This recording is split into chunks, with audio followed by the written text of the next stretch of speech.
Good morning ma'am. Good morning. चलो class start करते हैं। आज बहुत कम लोग हैं, 5-6 ही लोग हैं, 5 ही लोग हैं। 6 तो मैं हूँ। क्या बात है, कोई क्लास चल रही है क्या दूसरे साइड? No ma'am. नहीं चल रही है, फिर भी क्यों नहीं आए सब लोग? एक तो वैसे ही बहुत कम रहते हो तुम लोग। मैम ये लोग देख भी लेते हाँ, बताओ मैम कैसे करना है।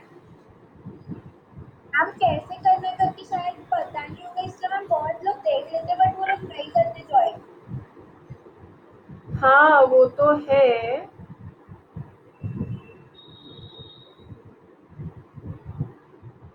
अच्छा, 9th बी से भी ऐड हो क्या तुम लोग?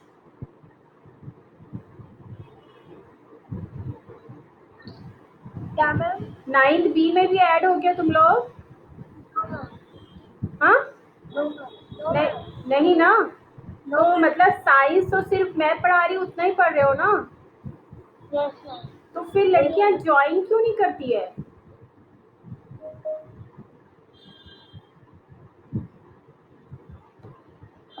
मैम मुझसे एक दो जनों ने पूछा भी कि कैसे ज्वाइन करना है, तो मैंने बताया भी है अरे बट लिंक पर वो क्लिक लोग करना है बस। बाकी आप क्लासेस में भी तो बताइए। आती है ना लड़कियां। ममता मैडम भी तो लाइव क्लास लेते हैं, उसमें भी तो लड़कियां आती है। नो मैम उसमें भी 10 से ज्यादा गर्ल्स नहीं रहती, और मैम मराठी का 9th और 9th का साथ में रहते, उसमें भी 20 से ज्यादा गर्ल्स नहीं होती है। हाँ, क्या बस इतने 20 कम भी बच्चे रहती रहते है। हैं? तो फिर तो बहुत कम बच्चे रहते हैं। Yes ma'am. 9th की क्लास में तो दो लोग एक और अपनी क्लास में तो कल बहुत सारे बच्चे थे, कल भी थे 10-15, तो आज भी नहीं आए वो लोग तो कल जो आए थे। मैम बाकी लोगों के पास अवेलेबल नहीं होता मोबाइल उस टाइम पे, या जैसे मैम होता है तो वो लोग ज्वाइन नहीं होते। हम्म, चलो ठीक है, हम क्लास स्टार्ट करते हैं। काफी 5 मिनट ऊपर हो गया है, ठीक है। चलो, आप अपना माइक म्यूट करो, ठीक है। पोटेंशियल एनर्जी, कल हमने देखा था काइनेटिक एनर्जी, आज हमें देखना है पोटेंशियल एनर्जी। ये क्यों आ रहा है?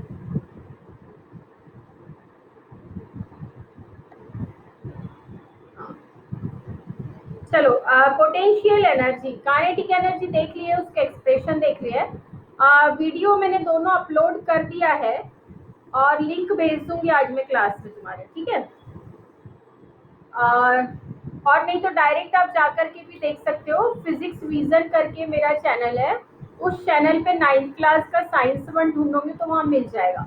कल अपलोड हुआ है, ठीक है। दोनों ही वीडियो अपलोड कर दिए है, ठीक।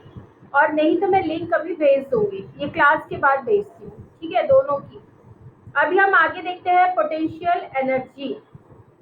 पोटेंशियल एनर्जी समझने के लिए हम ऐसे एग्जाम्पल समझते हैं कि जैसे मेरे हाथ में ये पेन है और ये पेन को मैंने छोड़ दिया तो क्या होगा?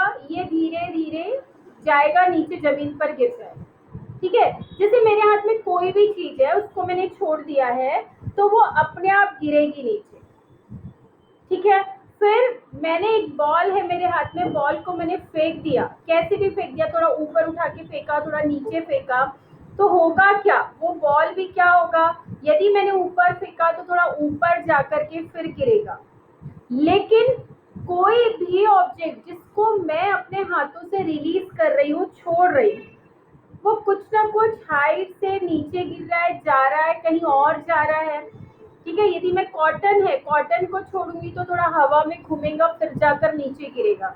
मतलब हर एक ऑब्जेक्ट कुछ ना कुछ वर्क कर रहा है, ठीक है। जबकि मेरे हाथ में जस्ट रखा हुआ था, और रखी हुई चीज को भी मैंने थोड़ा सा आ, हटा दिया वहां से, या जिस से होल्ड है वो, उस होल्डिंग को हटा दिया, तो वो चीज कोई ना कोई वर्क करती है, या नीचे गिरती है, या डिस्प्लेस होती है, या मूव होती है, हम ये बोल सकते हैं, ठीक है। जैसे कि यहाँ पे एग्जांपल दिया है कि एरो, धनुष बाण, ठीक है, धनुष बाण में मतलब एरो, ठीक है, एरो हम ऐसे लगाते हैं और वो पहले स्टैटिक पोजीशन में होता है। स्टैटिक मतलब रेस्ट पोजीशन में होता है।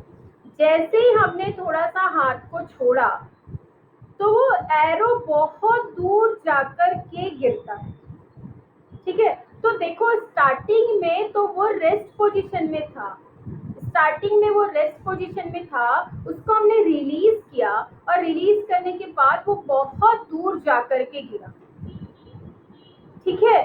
तो क्या बोलेंगे हम, उस एरो के पास कोई ना कोई ऑलरेडी एनर्जी थी। जब वो रेस्ट पोजीशन में था तब उसके पास कोई ना कोई एनर्जी थी, जिसकी वजह से वो जो एनर्जी है वो काइनेटिक एनर्जी में कन्वर्ट हुई है, ठीक है। अब वो काइनेटिक एनर्जी में कन्वर्ट हुई है, उसकी वो जो एनर्जी है जो उसके पास ऑलरेडी थी वो काइनेटिक एनर्जी में कन्वर्ट हुई, और जितनी ज्यादा काइनेटिक एनर्जी थी उतनी ज्यादा दूर जाकर वो गिरेगा या उतनी स्पीड से वो गया।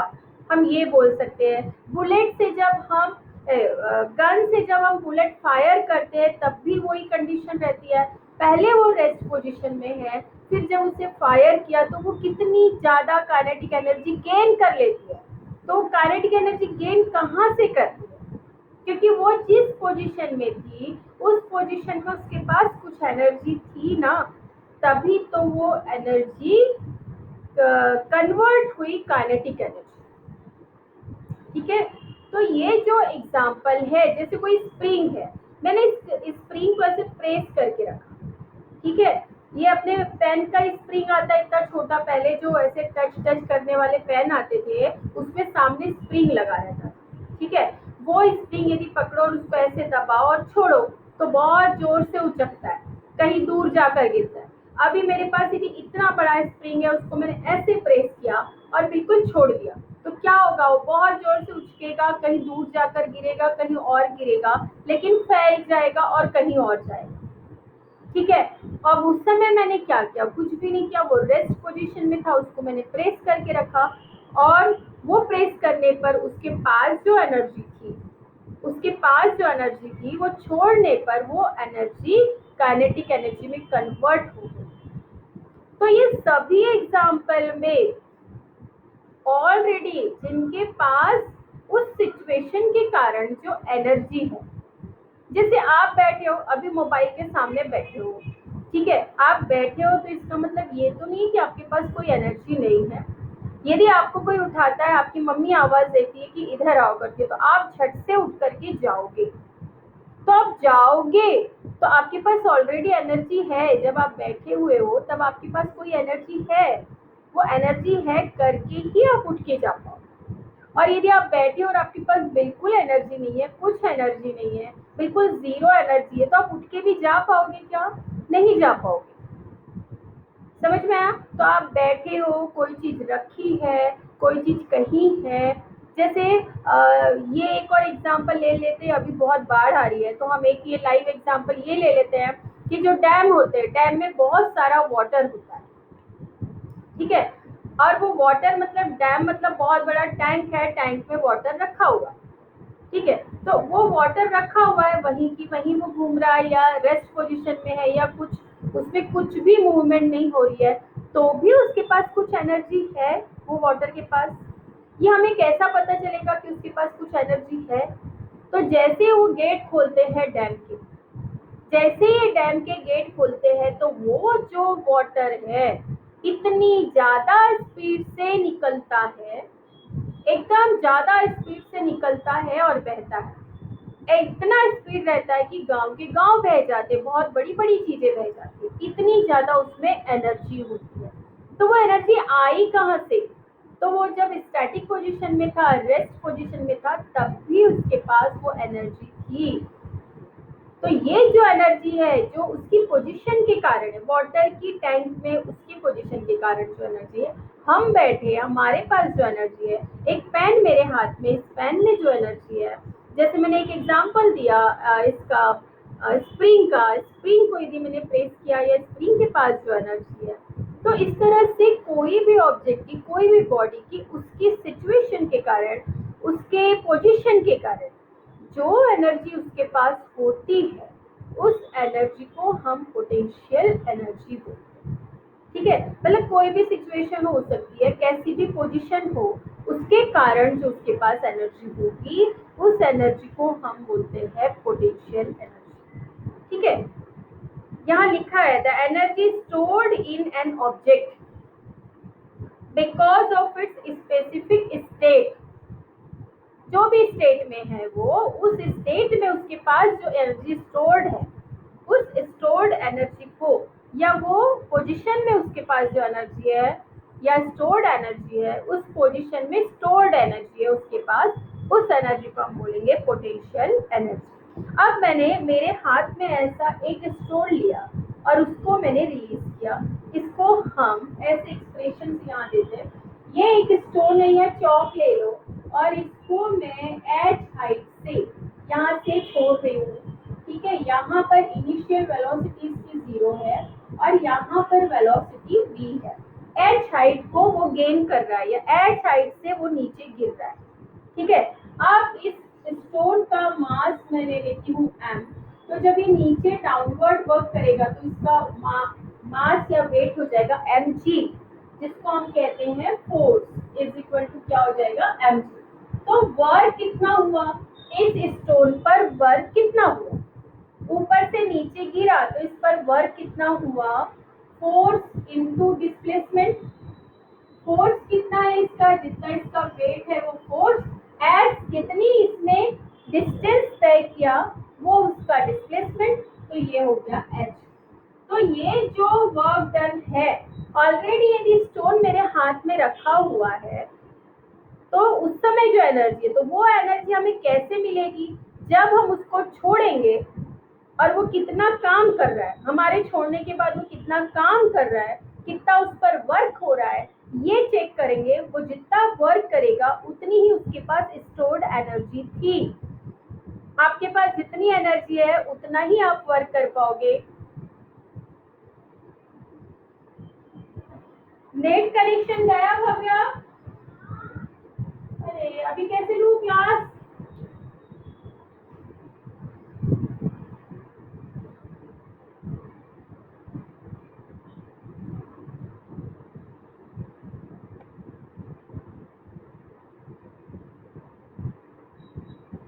1 मिनट, नेट कनेक्शन का प्रॉब्लम हो रहा है। ठीक है, सब कुछ चालू है यहाँ पे।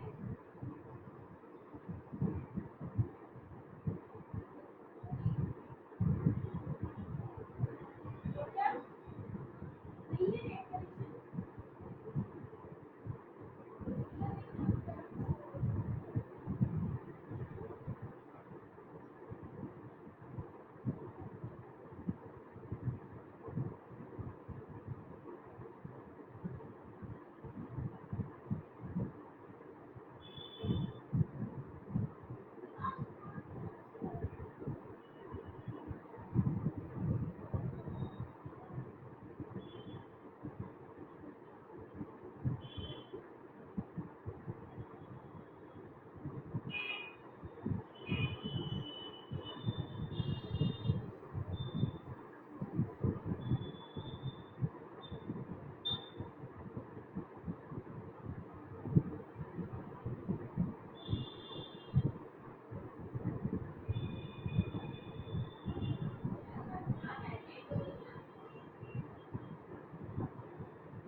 नहीं समझ में आ रहा?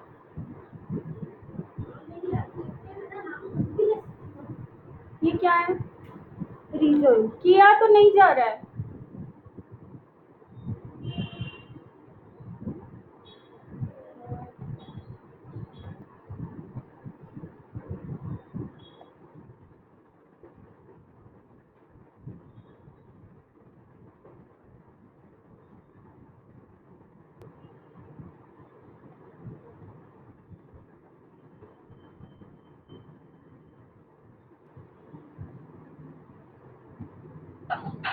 माइक को कैमरा हाँ आ गया वापस, करेक्शन आ गया।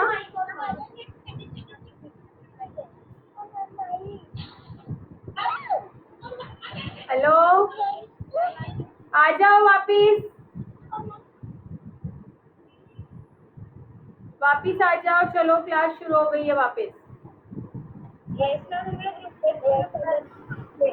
नेट कनेक्शन चला गया था।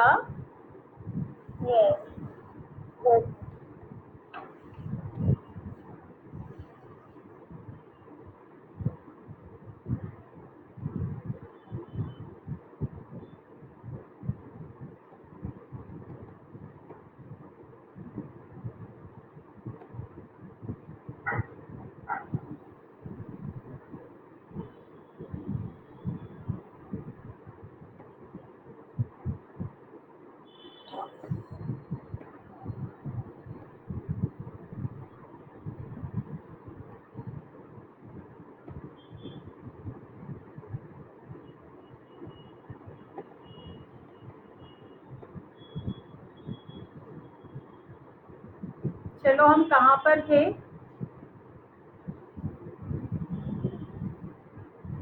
ठीक है, ये हाँ हमने निकाला था वर्क डन। ठीक है, इस स्टोन को मैंने एक हाइट से नीचे रिलीज किया तो इससे एच हाइट तक वो गिरा।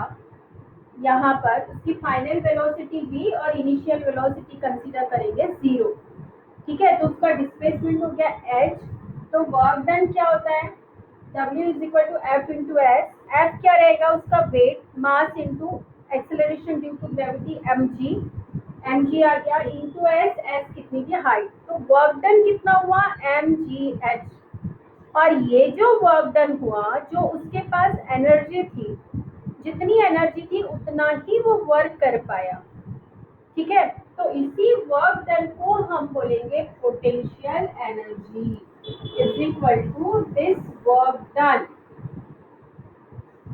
सो potential energy is equal to mgh।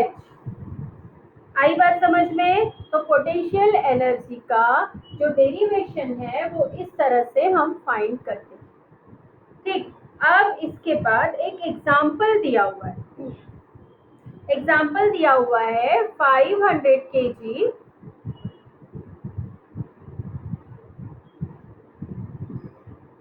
ठीक है, 500 kg water is stored in the overhead tank of a 10 metre high building.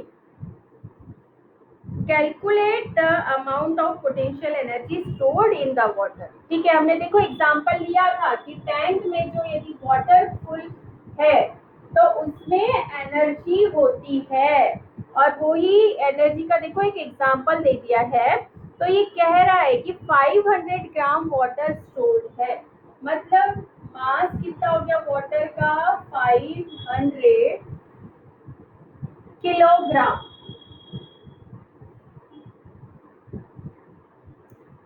ठीक है, और ये जो टैंक है वो कितने हाइट पर रखा हुआ है? जो बिल्डिंग है वो 10 मीटर हाइट की है, तो h is equal to 10 metre पर रखा हुआ है। तो इसमें जो पोटेंशियल एनर्जी स्टोर्ड है वो हमें फाइंड करना है। तो क्या आ जाएगा? Potential energy is equal to होता है mgh। ठीक है, m की वैल्यू दी हुई है 500 kg। अभी kg SI यूनिट में है ऑलरेडी, तो हमें अभी इसको कन्वर्ट नहीं करना है। मीटर भी SI यूनिट में है तो रहने देना। अब g की वैल्यू हमें पता है, g इज इक्वल टू होता है 9.8 मीटर पर सेकेंड स्क्वायर। इसको बिल्कुल रट्टा मार लेना है, बिल्कुल ध्यान रहना चाहिए। G is equal to 9.8 metre पर सेकेंड स्क्वायर इंटू कितना होगा, G की वैल्यू 9.8 और H की वैल्यू 10। ठीक है, ये सभी SI यूनिट में मीटर, किलोग्राम और ये भी मीटर पर सेकेंड स्क्वायर। ठीक है, अब यहाँ पर हम इसको कैलकुलेट करें तो ये हो जाएगा 98, 10 से मल्टीप्लाई करेंगे तो पॉइंट हट जाएगा। ठीक है, अब इसको मल्टीप्लाई करो तो 5 8 44 और ये 2 जीरो लगेंगे, ये 2 जीरो लगा दो पहले और फिर 5 से मल्टीप्लाई करो। 5 8 44 और 5 9 45 और ये हो गया 49। तो कितना होगा 49,000 पोटेंशियल एनर्जी। इतनी एनर्जी उस टैंक के वाटर में ऑलरेडी स्टोर्ड है, ये हो गई जूल। ठीक है, तो ये एनर्जी आई वो जो वाटर टैंक की है, वो एनर्जी कितनी होगी 49,000 जूल। ठीक है, तो ये हो गए, इस तरह से पोटेंशियल एनर्जी के प्रॉब्लम्स रहेंगे। अब इसके बाद है ट्रांसफॉर्मेशन ऑफ एनर्जी।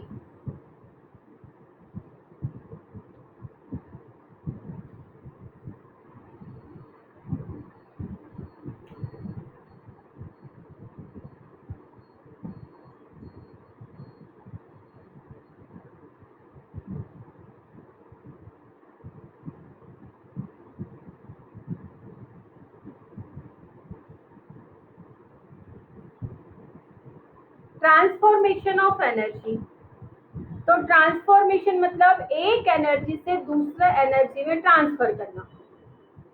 जैसे आजकल आप बहुत देख रहे हो कि सोलार एनर्जी के बहुत इक्विपमेंट आ रहे हैं, जैसे कई टॉयज भी सोलार एनर्जी से चलते हैं।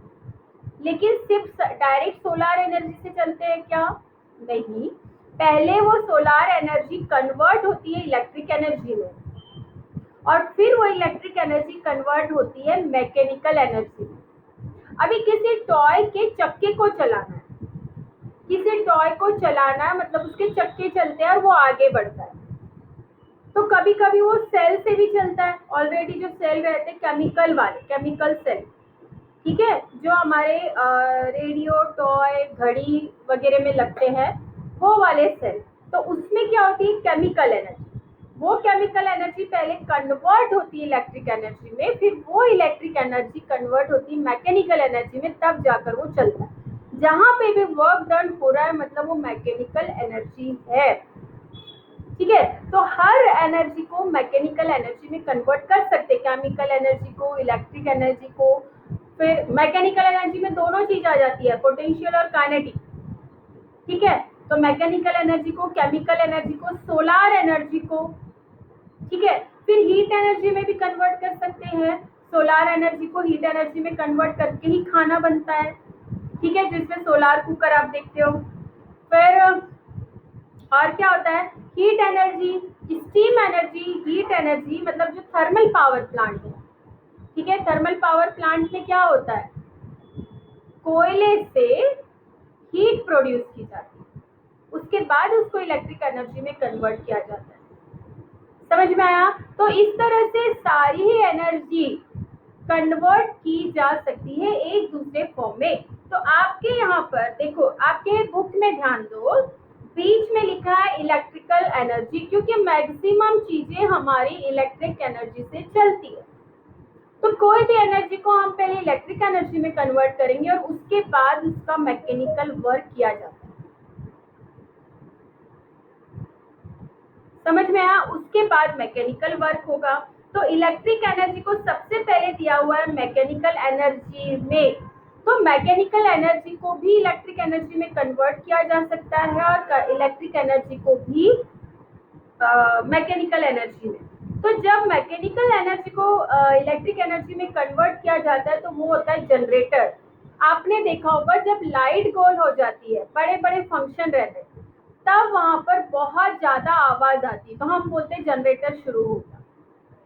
तो उसमें क्या होता है, जनरेटर को खूब चलाया जाता है, उसमें खूब वर्क किया जाता है, और वो जो वर्क होता है उसको कन्वर्ट करते हैं इलेक्ट्रिक एनर्जी में, और उसके बाद हमारे यहाँ इलेक्ट्रिक एनर्जी सप्लाई होती है और लाइट चालू होती है। समझ में आया?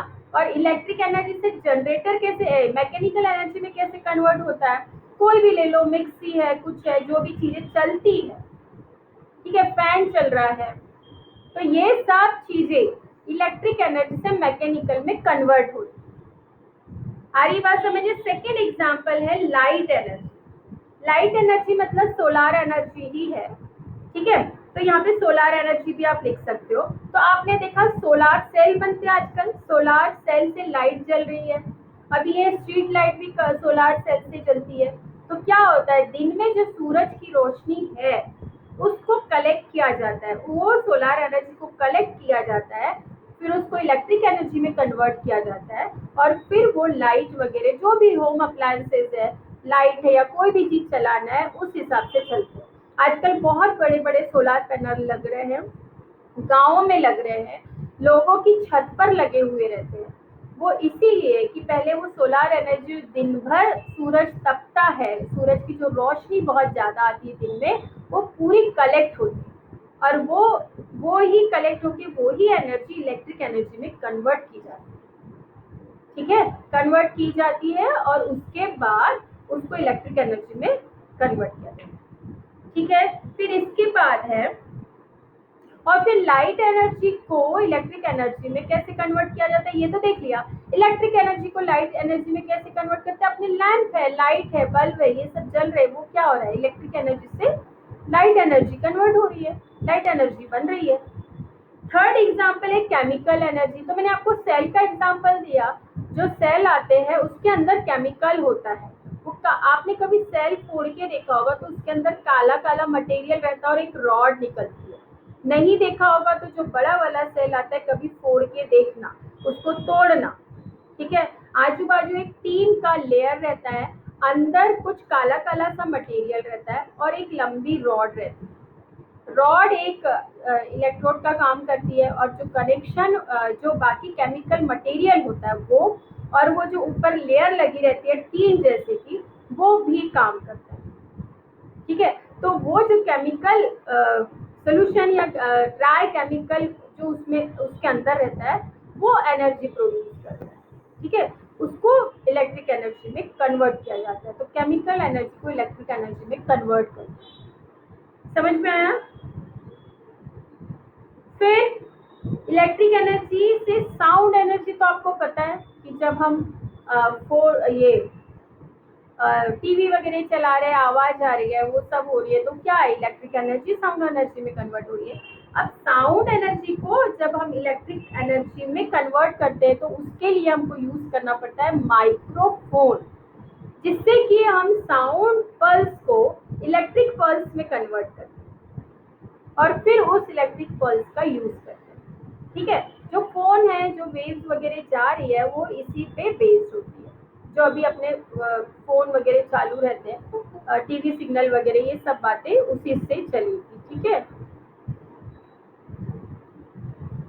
इसके बाद है हीट एनर्जी। हीट का तो बता दिया मैंने कि इलेक्ट्रिक एनर्जी से हीट एनर्जी तो प्रोड्यूस करना इजी है, जैसे हम इलेक्ट्रोमैग्नेटिक इंडक्शन है वो यूज करते हैं, हीटर है वो यूज करते हैं, हमारी आयरन करते हैं, आयरन मतलब अपने कपड़ों पर करते हैं, तो वो जो होती है आयरन, वो एक हीटर ही का काम करती है, तो उससे इलेक्ट्रिक एनर्जी कन्वर्ट हो रही है हीट एनर्जी में।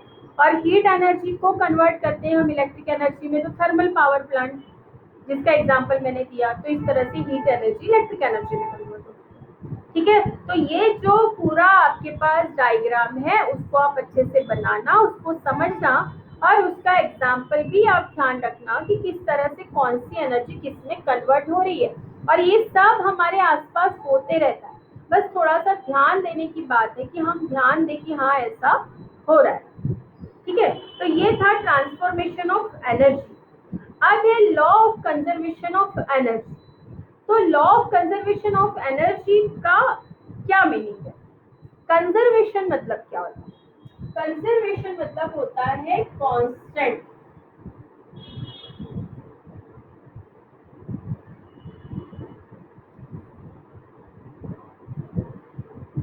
ठीक है। कांस्टेंट का मतलब होता है जो बदलता नहीं, ठीक है।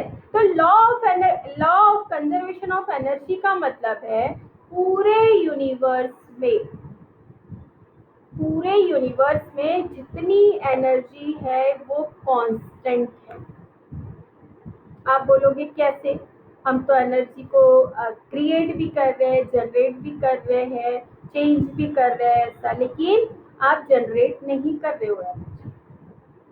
एनर्जी का ये रूल है कि आप ना तो नई एनर्जी जनरेट कर सकते हो, ना उस एनर्जी को डिस्ट्रॉय कर सकते हो। एनर्जी को सिर्फ कन्वर्ट कर सकते हो एक फॉर्म से दूसरे फॉर्म। आपने खाना खाया, फूड एनर्जी लिया, अंदर केमिकल रिएक्शन हुए और आपको एनर्जी मिली तो आपने वर्क किया।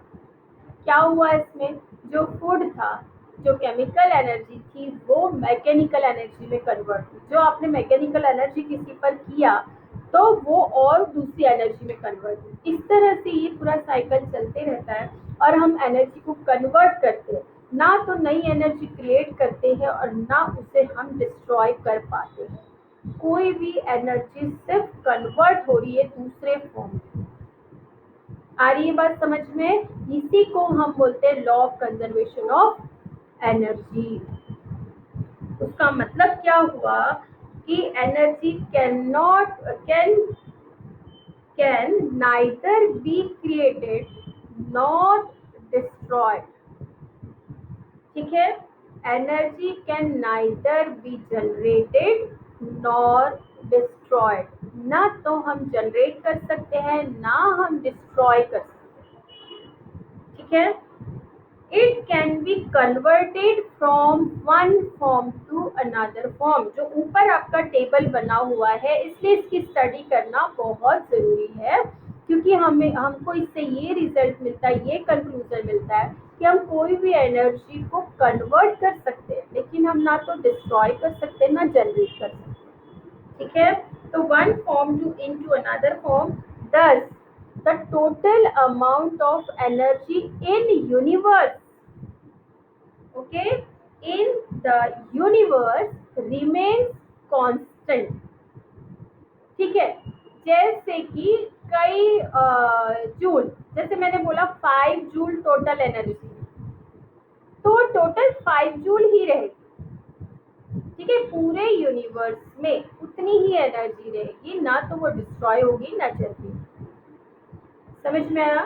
तो यही चीज है law of conservation of energy. तो इसको अच्छे से लर्न करना। ये स्टेटमेंट कहलाता है कि energy can neither be generated and not destroyed, ठीक है। It can be change into one form to another form, ठीक है। thus the total amount of energy is in the universe is constant। आ रही है बात समझ में? तो जो टोटल एनर्जी है वो कांस्टेंट है। अभी यहाँ तक सब समझ में आया आपको कि कुछ डाउट है? आगे चले।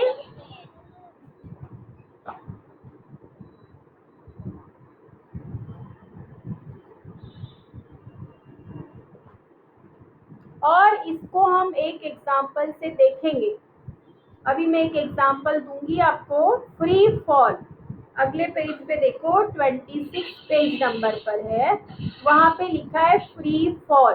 इस एग्जांपल से आपको समझ में आएगा कि टोटल एनर्जी कांस्टेंट रहती है, ठीक है। इसमें हमने क्या लिया है, एक यहाँ पे हम ले रहे फ्री फॉल।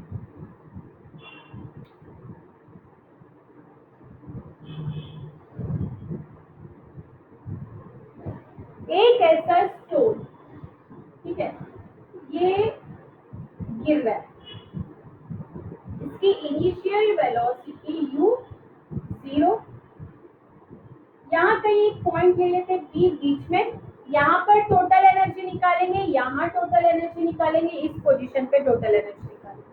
तो ये ए पोजीशन, ये बी पोजीशन और ये सी पोजीशन। ए पर वेलोसिटी u, और B पर वेलोसिटी V ले लेते हैं और C पर V C ले लेते हैं। ठीक है, फिर इसके बाद ये जो टोटल हाइट है ये ले लेती हूँ मैं h, यहाँ से यहाँ तक की हाइट में ले लेती हूँ x, तो ये वाली हाइट कितनी हो जाएगी h माइनस एक्स, ये पूरे में से इतना माइनस करूंगी तो ये निकल जाएगा h माइनस एक्स। ठीक है, तो इतना हम ये डायग्राम बना लेते हैं और हमने क्या है कि स्टोन को ऊपर से छोड़ा तो वो कैसे जिस तरह से मूव हो रहा है उसी को हम बोलेंगे फ्री फॉल, कि वो ऊपर से नीचे गिर रहा है, फ्रीली गिर रहा है। ठीक है, तो ये हो गया फ्री फॉल। अब हम क्या करते हैं, पोजीशन ए पर टोटल एनर्जी निकालते हैं, पोजीशन बी पर टोटल एनर्जी निकालते हैं, पोजीशन सी पर टोटल एनर्जी। ठीक है, तो टोटल एनर्जी क्या होती है, टोटल एनर्जी क्या होगी, potential energy plus kinetic energy. ठीक है, तो एट पॉइंट ए पहले हम निकालेंगे टोटल एनर्जी। ठीक है, तो उसके लिए पहले हमें क्या निकालना पड़ेगा, पॉइंट ए पर पोटेंशियल एनर्जी कितनी है और पॉइंट ए पर काइनेटिक एनर्जी। तो पोटेंशियल एनर्जी कितनी आएंगी, हमने देखा था क्या था, M G H potential energy. ठीक है, ये जो हमने स्टोन लिया इसका मास एम लिया तो इसका वेट हो जाएगा एम जी जो डाउनवर्ड वर्क करता है।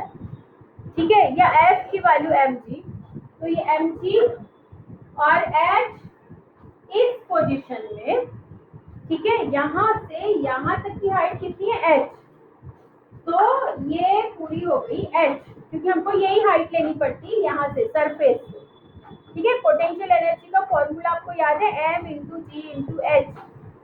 ठीक है, यहाँ पे भी वही सिचुएशन है, एच हाइट ही है, इसलिए यहाँ पे आप ले लेंगे potential energy M G H. ठीक है, तो इस सिचुएशन में पॉइंट ए पर पोटेंशियल एनर्जी आ गई एम जी एच। अब काइनेटिक एनर्जी 1/2 mv², v मतलब वेलोसिटी, तो अब ये इनिशियल पोजीशन है इसकी, तो यहाँ वेलोसिटी थी 0, तो वेलोसिटी 0 तो ये चीज हो जाएगी 0। ठीक है, तो टोटल एनर्जी कितना आया, पॉइंट ए पर potential energy mgh plus kinetic energy 0, मतलब कितनी हो गई mgh। ये एक समझो, ये एक एनर्जी पोजीशन ए पर इतनी एनर्जी आई। ठीक है, अब हम निकालते हैं at point B. Point B पर पोटेंशियल एनर्जी क्या हो जाएगा, एम जी, ये तो कांस्टेंट ही रहेगा, एच क्या होगा, एच यहाँ से यहाँ तक क्या है एच माइनस एक्स। ठीक है, तो ये हो जाएगी एच माइनस एक्स, तो यहाँ आ जाएगा, ये रहने दो, पोटेंशियल एनर्जी थी M G H minus X. Kinetic energy क्या हो जाएगी 1/2 एम v² मतलब वीबी का स्क्वायर। ठीक है, अब हमको ये वीबी यहाँ से फाइंड करना पड़ेगा, तो वीबी² हम क्या यहाँ से निकाल लो, वीबी² हमारे पास काइनेमेटिकल इक्वेशन है, ये कभी भी कहीं पे भी यूज होते हैं, देख लो अभी यहाँ पे यूज कर सकते हो। सेकेंड वाला u² प्लस 2g h मतलब हाइट है, ये एक्चुअली s है, तो यहाँ पर जो s है वो कितना, इतना डिस्टेंस कवर किया इससे, तो यहाँ पर क्या आ जाएगा ये x, इसकी वैल्यू क्या आ जाएगी x, क्योंकि यहाँ अब इसके लिए जो लेंथ है वो क्या है, डिस्प्लेसमेंट है s मतलब, तो यहाँ से यहाँ तक पहुंचा है मतलब कितना डिस्टेंस कवर किया x, तो यहाँ पे आ जाएगा x। और u की वैल्यू क्या है, इसके लिए फाइनल वेलोसिटी v भी है, इनिशियल 0 है, तो ये हो जाएगा 0, तो vv² इज इक्वल टू हो जाएगा 2gx। अब ये वैल्यू हम यहाँ पुट करते हैं यहाँ पर।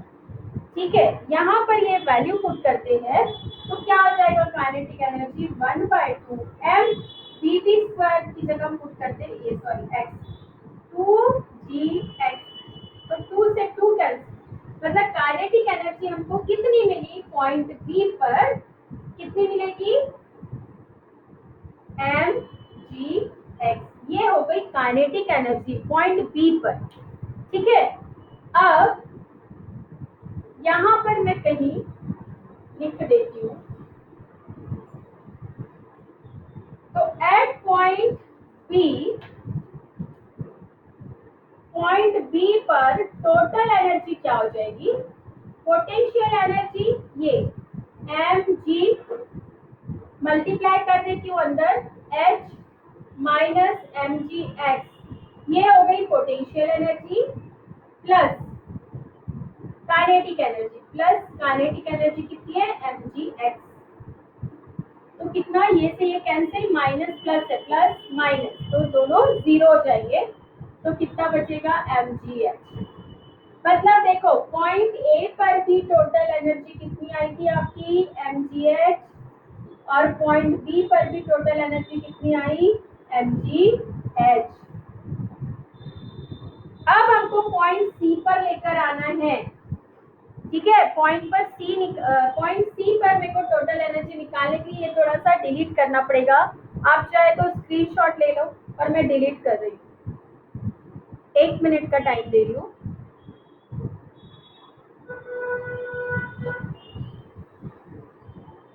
ठीक है, अब मैं यहाँ निकाल रही हूँ एट पॉइंट सी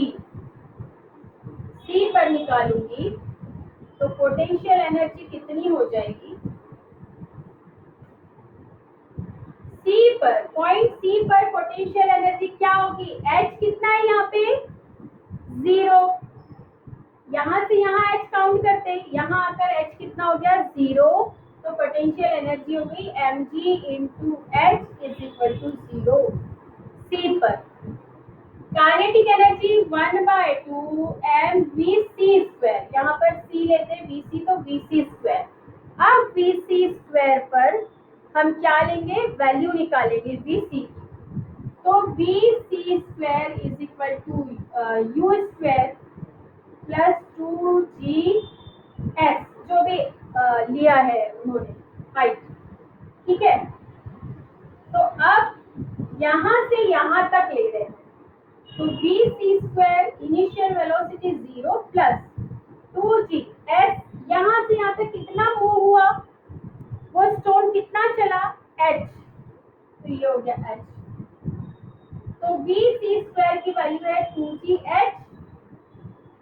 तो यहाँ पर काइनेटिक एनर्जी क्या आ जाएगी? 1/2 एम इंटू 2g h, 2 से 2 कैंसिल, काइनेटिक एनर्जी आ गई एम जी एच।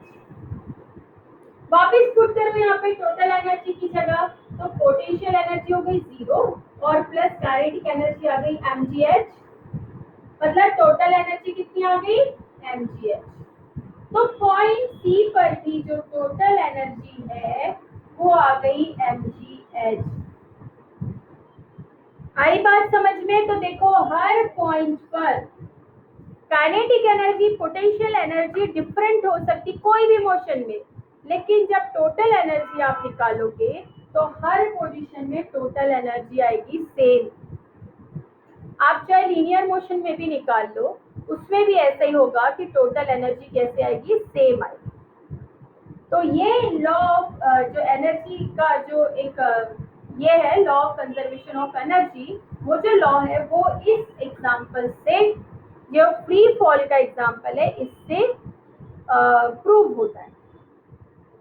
ठीक है, तो हमने ये इसका प्रूफ है, समझो ये किसका? Law of conservation of energy का, कि हर पोजीशन में जो एनर्जी है वो कैसी आ रही है? Total energy M G H. ठीक,